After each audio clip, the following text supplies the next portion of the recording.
ठीक आहे. आता what we are talking about is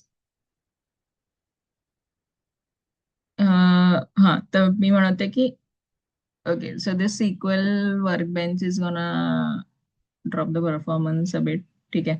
तर मी म्हणते की जर टेबल क्रिएट करायचं तर it has to be part of some database. Okay, तर how will you create a database? तर क्रिएट डेटाबेस आणि ट्रॅव्हल डीबी ही कमांड आहे ना. हाऊ विल यू नो की तुमचा डेटाबेस क्रिएट झालाय सक्सेसफुली? जर तुम्ही सीएमडी वापरताय, कमांड लाईन इंटरफेस वापरताय, तर तो इट विल शो की 0 seconds, some seconds has been created and one row is affected. हा ही जी हायलाइटेड दिसते ना, ब्लू हायलाइटेड जो दाखवते ना मी statement, the same statement will get displayed in the command prompt. So this basically is your first successful message. Okay, आणि दुसरं म्हणजे इंटरफेसचा उपयोग काय आहे? इंटरफेसमध्ये नेव्हिगेटर पण दाखवतात आणि नेव्हिगेटर मध्ये इट विल शो यू की तुमचा हा डेटाबेस तयार झाल्याबरोबर. ओके, आता जर if will go back to our previous lecture, ठीक आहे, तर त्या लेक्चरमध्ये मी काय सांगितलेलं की जेव्हा पण आपण डेटाबेस क्रिएट करतो ना, तर database will always be in the form of it will always hold objects. ठीक आहे. तर table is the only object का? नाही, right. So there are different objects a database can hold. तर डिफरंट ऑब्जेक्ट्स काय आहेत? व्ह्यूज होल्ड करू शकतात. ओके, टेबल्स होल्ड करू शकतात. Stored procedures it can hold and it can hold also functions. ठीक आहे, तर हे ऑब्जेक्ट्स आहेत which has to be part of a database. Okay, this is an important concept again understanding साठी आपल्या. Okay, आता मी काय केलंय, I have created a travel database. का क्रिएट केलंय? का तर मला माझा टेबल क्रिएट करायचा आहे. राईट. टेबल कुठे क्रिएट करायचं आहे? इनसाइड माय डेटाबेस. ठीक आहे. आता तुम्हाला आरडीबीएमएस सिस्टमला सांगावं लागेल ना की use this travel database to create this table. Okay, so use travel underscore DB. Okay, जेव्हा यूज स्टेटमेंट वापरतो तेव्हा हा जो जे काही खालचे स्टेटमेंट्स आहेत ह्याच्यानंतरचे यूज नंतरचे जे जितके पण तुम्ही खाली स्टेटमेंट यूज करणार आहेत किंवा रन करणार आहेत, it will be part of a travel database. Okay, मग हा जो क्रिएट टेबल आहे, let's just run this create table. Okay, this will be created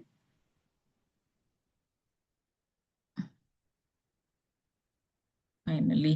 okay, so C.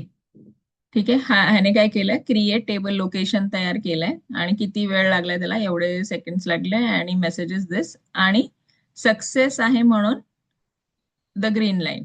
Okay, आता लेटेस्ट से की मी परत सेमच कमांड एक्झिक्यूट करते. लेट सी की काय एरर येतं.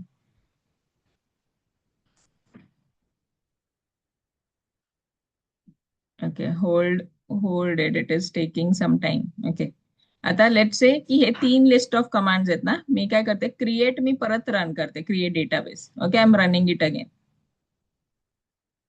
ठीक आहे. What error we have got? काय बोलतो error code? Can't create a database in the database area. का? बिकॉज सेम नेमचं object cannot be part of the system. ठीक आहे, म्हणजे travel DB is already there, right, already part of the system. It can not create another travel database. Okay, आता use database म्हणजे use database आधी execute झालाय, so it it is just instructing to use this database. हे काही create करत नाहीये ही command. त्याच्यामुळे ही command किती पण वेळा रन करा, it will not give you an error. But this gave you an error का? तर तुम्ही सेकंड टाइम परत तीच कमांड रन करताय जी ऑलरेडी आधी सक्सेसफुल झाली. Okay, what will happen? What will happen if I run this create table locations again? Anyone, any guesses? ठीक आहे, मी रन करते क्रिएट टेबल लोकेशन्स परत. What will happen?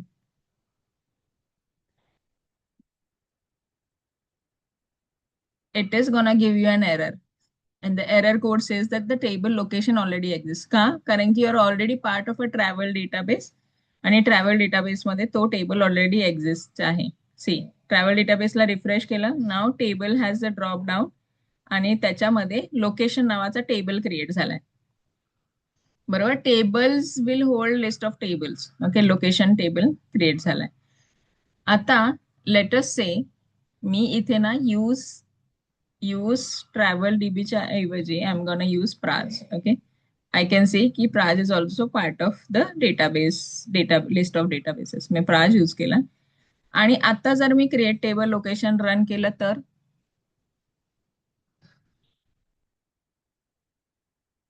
What do you think it is gonna do? Let us run it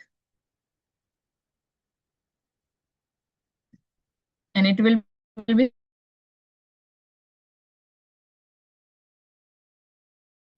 तो आता दुसऱ्या working space मध्ये all together create झालाय. So what, C,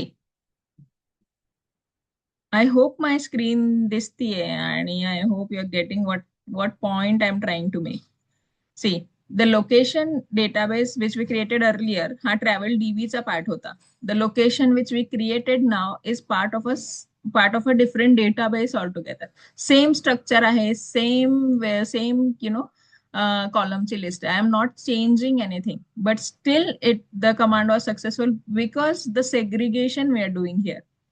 You're getting my point. So that is why the segregation was important. Desegregating the objects into a different databases हा एक important part होता is because your location you can create the same number of tables or the same name of the tables but with different under the different databases. It will be successful. आता suppose मला location access करायचं आहे but which is part of the travel DB. मी जरी use प्राजक्तामध्ये असेल तरी पण मला location from travel DB access करायचं आहे. तर what you will do is you will do travel underscore DB dot. ठीक आहे. यूज प्राज म्हणजे तुम्ही स्पेस प्राजच्या स्पेसमध्ये but you are accessing a table from a different space all together. Okay, create table नाही होणार हे because it will give you an error कारण की this is already part of the location. But still, if you wanna see the error, we can run this command.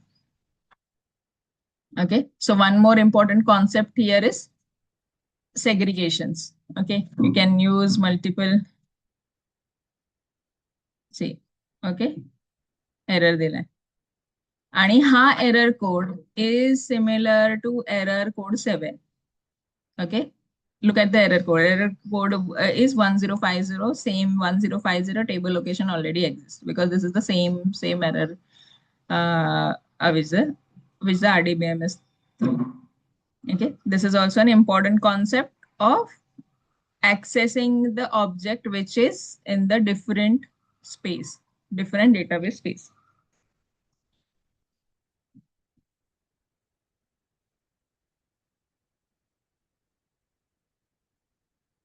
Okay, तर काय बघितलं आपण आज?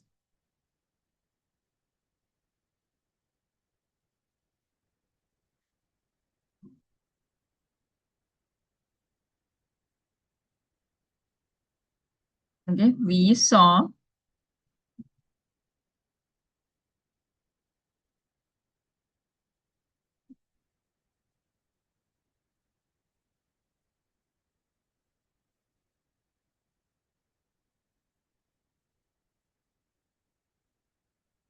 create table. Okay, table name. This can be anything म्हणून मी त्याला ह्या ब्रॅकेट मध्ये दिलंय. Okay, then opening bracket, then variable. I'll give it as column 1, column 2, column 3, and so on. Okay, and this will be varchar. This can be char, and this can be int. It can be anything. Okay, and then comma is necessary, and the semicolon is necessary. Okay, now the question is, ki semicolon necessary? Is it really necessary? Okay, तर ह्याचं उत्तर आहे की depends. आता जर मी माय SQL वापरते, तर माय SQL मध्येच कमांड टर्मिनेटरचं काम हा सेमिकोलन करतो. ओके. पण तुमच्या इथे जर तुम्ही वेगळं काही टूल वापरत असाल तर यू विल सी की सेमिकोलन नाही वापरलं, फक्त ह्याच्यानंतर दोनदा हिट एंटर केलं तरी your query is working fine. Okay. So that is not a problem. It just an RDBMS syntactical error. हा syntactical change आहे. ओके. This you will observe. Okay. तर व्हॉट यू सॉ इज की create table हा keyword आहे. Has to be like this. Then the table name followed by column 1, column 2, column 3. Okay. column 1 ला तुम्हाला column 1 followed by data type द्यायचं आहे आणि ह्याला दोन कॉलमला सेपरेटर वापरायचं आहे as a comma as a column separator, column definition separator. Okay. आता कॉलमचं नाव काय असलं पाहिजे? ओके. कॉलमचं नाव काय असलं पाहिजे? Any descriptive name. ओके. नाव डिस्क्रिप्टिव्ह नेम असलं पाहिजे. आता जर सपोज तुम्ही create table locations column 1 वॅरकॅर, column 2 वॅरकॅर, column 3 int असं जरी केलं तरी पण तुमचा टेबल क्रिएट होईल. It will give you any error, कारण की RDBMS सिस्टमला किंवा जो अंडरलाईन इंटरप्रेटर आहे त्याला it doesn't it doesn't need to know की काय ह्या कॉलमचं नाव column 1 हे बरोबर आहे की काय. कारण की तुम्ही whatever you are providing it is consuming that. So this names has to be descriptive as it can get. Okay. For example आता तुम्ही सपोज आपण हे बघितलं, ठीक आहे, तर सिटी आणि कंट्रीच्या नावावरूनच कळतंय ना की अरे अच्छा दिस विल होल्ड सिटी का name and this will hold country का name, right. The column name has to be descriptive का, तर त्याच्या नावावरून कळायला पाहिजे की काय what kind of information it is gonna hold. Okay. So this basically defines your create format. Okay. आणि टेबल क्रिएट करताना वी हॅव ऑल्सो सीन की फक्त टेबल क्रिएट नाही करू शकत, तर क्रिएट टेबलच्या आधी तुम्हाला डेटा बेस पण क्रिएट करायला हवा. आणि नेम ऑफ द डीबी. ठीक आहे. DB name this can be anything.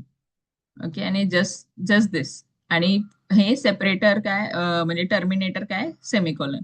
Create database आणि terminated by semicolon this will create a database. पण हा फक्त क्रिएट करणारे database. You have to provide an instruction to your SQL terminal that you have to use it. So you use आणि database name, जो काही तुम्हाला database वापरायचं आहे त्याचं नाव आणि टर्मिनेटर काय, semicolon. Okay. And followed by this you create your database.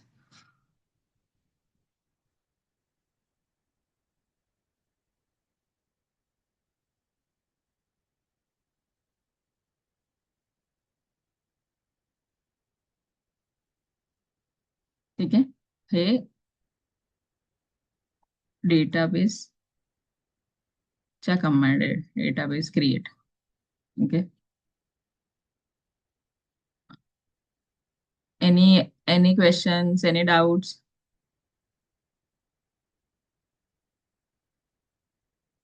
तर एक प्रश्न हा पडला पाहिजे की हा जो कॅपिटलायझेशन आहे, म्हणजे हे जे कीवर्डला आपण कॅपिटल लिहितोय, बरोबर, then these they are doing capital, हे गरजेचं आहे का? So I will say this is not necessary. ठीक आहे. हे कॅपिटल मध्येच असलं पाहिजे असं नाहीये. तुम्ही हे स्मॉल लेटर मध्ये लिहिलं तरी पण this this is gonna work. But capital का लिहावं? तर म्हणजे capital basically defines or separates your म्हणजे keyword definition from the variable which you are going to define. तर हे रिडेबिलिटी वगैरे साठी हा हा हे चांगलं सिस्टम तयार करतं. तर फॉर एक्झाम्पल जसं मी म्हणाली column 1 column 2 हे एका लाईन मध्ये लिहिलं तरी पण चालतं, पण त्याच्यात मग परत पुढे काही प्रॉब्लेम आला, काही एरर आलं तर एरर फिगर आउट करणं थोडं डिफिकल्ट जातं. So So that's why this is much needed. This is how you define your should you should define clean code's a concept basically. Why you have this? Why you need to have the capitalization? Okay. Understood. काय problem आहे, काय questions आहेत? Anything you want to ask me? सगळं कळालंय? चंद्रकांत, अजय, पृथ्वी, काही questions आहेत? No, I'm good from my end. Okay.